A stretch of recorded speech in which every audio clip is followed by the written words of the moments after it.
Well, they say the government is dumping chemicals on us to control or manipulate the weather. And they say the unusual-looking jet trails in the sky are actually chemical-laden chemtrails. It's a belief gaining popularity here in Colorado. So, is there really poison in the sky?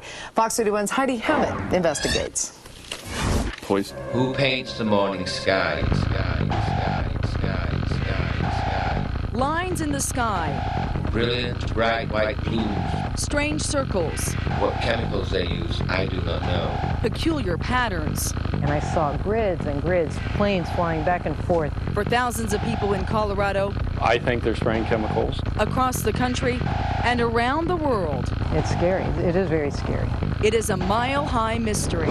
They say when you see those jet contrails in the sky that don't disappear, that's proof that the government is using planes to spray chemicals into the atmosphere to manipulate or control the weather. Turning normal jet contrails into chemical trails or chemtrails. Because they're using government planes that are unmarked. And while some call the concept crazy, So when they say, no, there's nothing going on, I don't believe that. Rosalind Peterson says it's anything but. I think that this is terribly serious in the United States. The former USDA crop inspector, who was invited to speak at the UN conference on climate change in 2007, has been tracking the government's research on weather modification and something called geoengineering, a way of fighting global warming by putting chemicals like aluminum and barium into the atmosphere to create clouds which reflect the sun's rays. Geoengineering is to make a change which is unnatural. She says the suspicious-looking sky shows the government is already experimenting with the weather.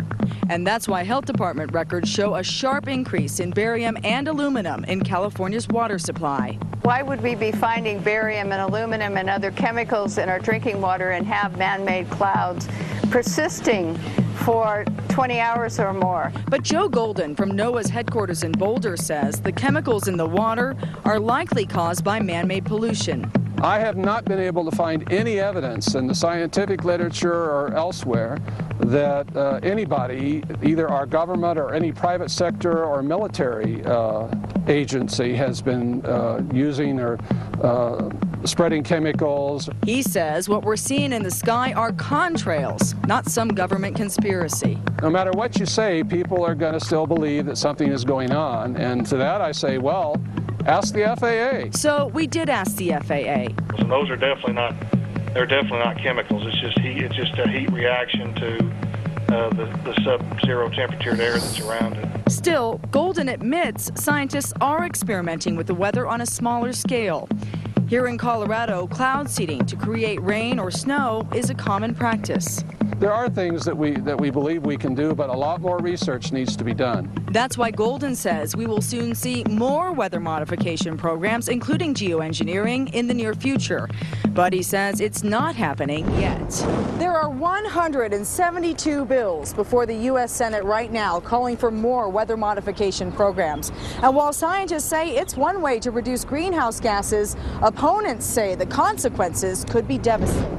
All of these things change the growing cycles. Peterson says altering the amount of sunlight that hits the earth will lead to damaged crops, dead and dying trees, and the disappearance of honeybees. Then I think we're going to be in more trouble than ever before. So is it a contrail or a conspiracy? No matter who or what you believe, thousands of people are left wondering, looking to the cloudy skies for an answer that is clear. Heidi Hammett, Fox 31 News.